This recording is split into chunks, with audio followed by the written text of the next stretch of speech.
जय माता रानी दोस्तों, आप सभी का बहुत बहुत स्वागत है आपके अपने चैनल राधा कृष्ण ऑफिशियल में।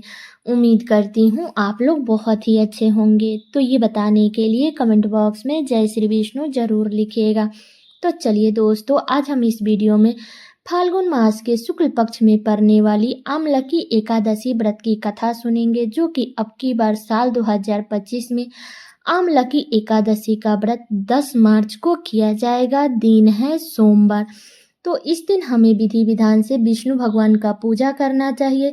इसके बाद हमें कथा जरूर पढ़नी या सुननी चाहिए, क्योंकि कथा पढ़ने या सुनने से ही हमारा व्रत पूरा होता है। इसलिए आप लोग कथा जरूर सुनिएगा।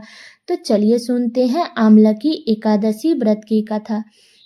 धर्मराज युधिष्ठिर बोले कि हे जनार्दन, अपने फाल्गुन मास के कृष्ण पक्ष की विजया एकादशी का सुंदर वर्णन करते हुए सुनाया।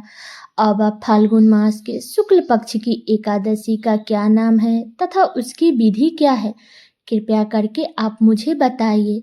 तब श्री कृष्ण भगवान बोले कि हे राजन, फाल्गुन मास के शुक्ल पक्ष में पड़ने वाली एकादशी का नाम आमलकी एकादशी है। इस एकादशी को आंवला एकादशी, रंग भरी एकादशी नाम से भी जाना जाता है। इस व्रत को करने से समस्त पाप नष्ट हो जाते हैं तथा इसके प्रभाव से 1000 गौ दान करने का फल प्राप्त होता है। इस व्रत को करने से समस्त पाप नष्ट हो जाते हैं। हे राजन, अब मैं आपको महर्षि वशिष्ठ द्वारा राजा मंधाता को सुनाई पौराणिक कथा के बारे में बताता हूँ। आप इसे ध्यानपूर्वक सुनिए।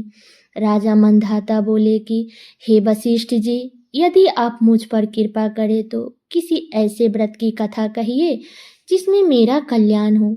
महर्षि वशिष्ठ बोले कि हे राजन, सब व्रतों से उत्तम और अंत में मोक्ष देने वाले आमलकी एकादशी के व्रत का मैं वर्णन करता हूँ।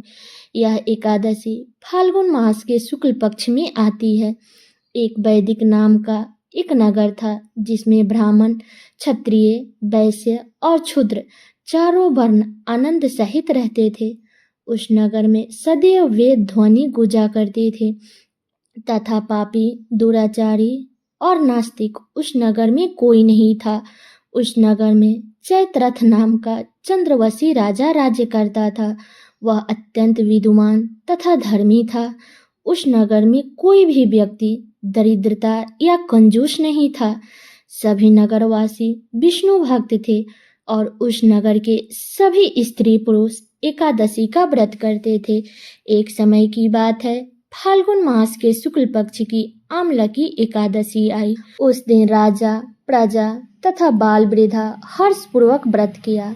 राजा अपनी प्रजा के साथ मंदिर में जाकर पूर्ण कुंभ स्थापित कर धूप, दीप, नैवेद्य, पंचयत्न आदि से आंवले का पूजन करने लगे और इस प्रकार स्तुति करने लगे और कहने लगे कि हे धात्री, तुम ब्राह्मण स्वरूप हो, तुम ब्रह्मा जी द्वारा उत्पन्न हुई हो और समस्त पापों का नाश करने वाले हो। तुमको नमस्कार है। अब तुम मेरा अर्जी स्वीकार करो। तुम श्री रामचंद्र जी द्वारा सम्मानित हो।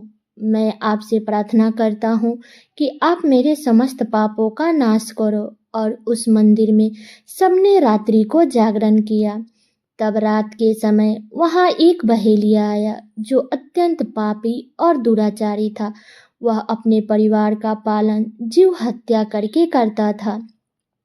भूख और प्यास से अत्यंत व्याकुल वह बहेलिया इस जागरण को देखने के लिए मंदिर के एक कोने में बैठ गया और विष्णु भगवान तथा एकादशी के महात्म्य की कथा सुनने लगा। इस प्रकार अन्य मनुष्य के भांति उसने भी सारी रात जागकर बिता दी और प्रातः काल होते ही सब लोग अपने अपने घर चले गए, तो बहेलिया भी अपने घर चला गया। घर जाकर उसने भोजन किया। कुछ समय बीतने के पश्चात उस बहेलिया की मृत्यु हो गई। तब बहेलिया को आमलकी एकादशी के व्रत तथा जागरण से उसने राजा विदुरथ के घर में जन्म लिया और उसका नाम वसुरथ रखा गया। जब वह बड़ा हुआ तो वह चतुराग्नि सेना सहित धन धान्य से 10,000 ग्रामों का पालन करने लगा और वह तेज में सूर्य के समान क्रांति में चंद्रमा के समान, वीरता में भगवान विष्णु के समान और क्षमा में पृथ्वी के समान था। और वह अत्यंत सत्यवादी, कर्मवीर और विष्णु भक्त था।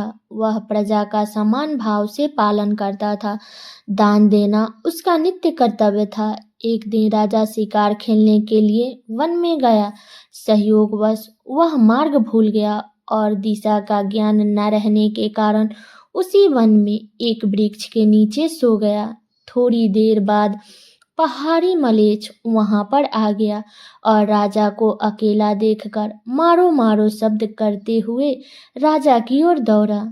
मलेच्छ कहने लगा कि इस दुष्ट राजा ने हमारी माता पिता, पुत्र पौत्र आदि अनेक संबंधियों को मारा है तथा देश से निकाल दिया है, इसलिए इसको जरूर मारना चाहिए। ऐसा कहकर वह मलेच्छ उस राजा को मारने दौड़ा और अनेक प्रकार के अस्त्र शस्त्र उसके ऊपर फेंके। वह सब अस्त्र शस्त्र राजा के शरीर पर गिरते ही नष्ट हो जाते थे और उसका वार राजा के शरीर पर पुष्प के समान प्रतीत होता था।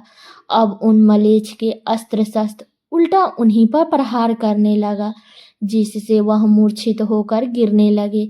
तब उसी समय राजा के शरीर में एक दिव्य स्त्री उत्पन्न हुई और वह स्त्री अत्यंत सुंदर होते हुए भी उसकी भ्रुकुटी टेढ़ी थी। उस स्त्री की आंखों से लाल लाल अग्नि निकल रही थी, जिससे वह दूसरे काल के समान प्रतीत होती थी। तब वह स्त्री मलेच्छ को मारने दौड़ी और थोड़ी ही देर में उसने सब मलेच्छों को काल के गाल में पहुंचा दिया।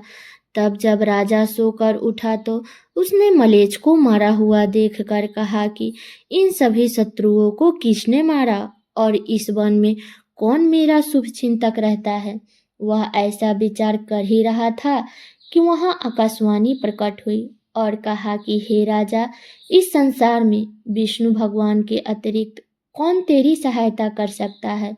तब राजा ने आकाशवाणी की बात सुनकर राजा अपने राज्य में वापस आ गया और सुखपूर्वक राज्य करने लगा। तब महर्षि वशिष्ठ बोले कि हे राजन, यह सब आमलकी एकादशी व्रत का प्रभाव था। जो मनुष्य इस आमलकी एकादशी का व्रत करते हैं वह प्रत्येक कार्य में सफल होते हैं और अंत में विष्णु लोक को जाते हैं। तो सब लोग बोलिए विष्णु भगवान की जय, माता लक्ष्मी की जय। तो ये है आमलकी एकादशी व्रत की कथा। तो ये कथा मेरी यहीं तक का था। कैसा लगा ये कथा आप लोग कमेंट करके ज़रूर बताइएगा। चैनल पे नए आए हैं तो सब्सक्राइब कर दीजिएगा, वीडियो को लाइक कर दीजिएगा और वीडियो को शेयर कर दीजिएगा ताकि हर कोई आज इस व्रत की कथा को सुन सके और उनका भी व्रत पूरा हो सके। तो चलिए दोस्तों, मिलती हूँ अगले वीडियो में किसी नए वीडियो के साथ में। तब तक के लिए नमस्कार।